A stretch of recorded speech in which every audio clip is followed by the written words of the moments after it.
धार्मिक संभावना, संवैधानिक मर्यादा और सामाजिक समरसता, ये शब्द केवल जो है हमारे राष्ट्र के लिए कोई छोटे मोटे शब्द नहीं है, ये हमारे राष्ट्र के जीवन मूल्य है, हमारी आत्मा है। और जो हमारा भारतवर्ष है, जैसे कि पूरे संसार में इसको माना जाता है विविधता में एकता। हमारे राष्ट्र में जो है अनेक धर्म के लोग हैं, अनेक भाषाएं बोली जाती है, भिन्न भिन्न प्रकार की संस्कृतियां होते हुए भी सभी एक दूसरे का जो है सम्मान करना सीखते हैं, सम्मान करते हैं, और ये हमारे संविधान में हमें सिखाया गया। लेकिन आज जो 3 मुख्य विषय में खाली चंद शब्दों में इनका अर्थ आपके सामने रखना चाहता हूँ। जैसे पहला विषय था धार्मिक सद्भावना। धार्मिक सद्भावना है क्या, हमें इसको जानना होगा। और एक सबसे 2 शब्दों में, 2 पंक्तियों में मैं बताना चाहता हूँ। अपने धर्म विश्वास के प्रति अडिग रहते हुए दूसरे धर्म और विश्वास को जो है सम्मान देना, यही तो हमारी जो है धार्मिक सद्भावना है। इसके अलावा क्या है, अगर हम कितना भी इस पर अगर डिबेट करें, लेकिन अगर बेसिक चीजें हम देखें कि आप जो सोच रहे हैं, जिस जो मान्यता को मानते हैं, आप दूसरे की मान्यता को भी उतनी प्रायोरिटी देंगे, उतना ही सम्मान देंगे, तो नेचुरल है कि हमारी जो धार्मिक सद्भावना है वो बनी रहेगी। दूसरा विषय है संवैधानिक मर्यादा। देखिए, संवैधानिक मर्यादा हमें ये सिखाती है कि कोई भी राष्ट्र व्यक्ति या विचारधारा से नहीं बल्कि संविधान से चलता है।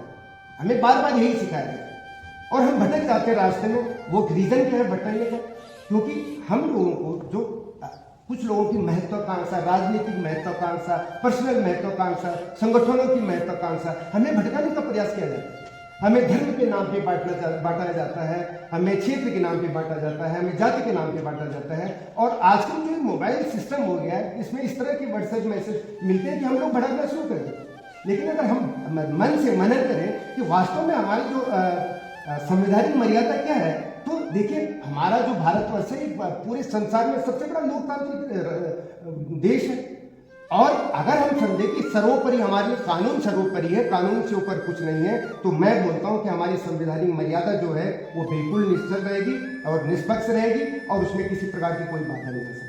तीसरा जो मैं बताना चाहता हूँ, सामाजिक समरसता, सद्भावना। ये तो स्वयं में देखिए, अगर हम, ये तभी संभव है जब प्रत्येक नागरिक जो है जाति, धर्म, क्षेत्र, वर्ग सबको त्याग करके और ये सोचे कि ये एक इंसान है, मैं भी एक इंसान हूं, ये मनुष्य है, एक मनुष्य है। इसके अलावा और क्या आपको दिखता है? हमारे अंदर वही खून बह रहा है, आपके अंदर वही खून बह रहा है। अगर चेहरा आप देखते, कहीं लिखा है हिंदू, मुस्लिम, सिख, ईसाई, किसी के चेहरे पर दिखता है? बिल्कुल नहीं दिखता। लेकिन हमने इसको जो है अपनी जो छोटी सोच है, मैंने बार बार मैं बोलता हूँ कि जो पॉलिटिकल पार्टी की अपनी पर्सनल महत्वाकांक्षा में हम लोग इतने डूब चुके हैं, उसमें इतने घुस चुके हैं कि हमने जो सामाजिक चीजें हैं उनको इग्नोर करते हैं, उनको बिल्कुल हमने भूल चुके हैं। इशू कुछ भी कहे, लेकिन उद्देश्य तो सबका एक।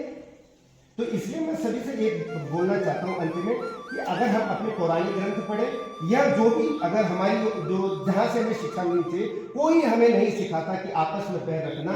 हम लोग जो है एक है, सबसे पहले हम मनुष्य हैं, इंसान है, और उसके बाद हम धर्म और जाति के संबंध। धन्यवाद।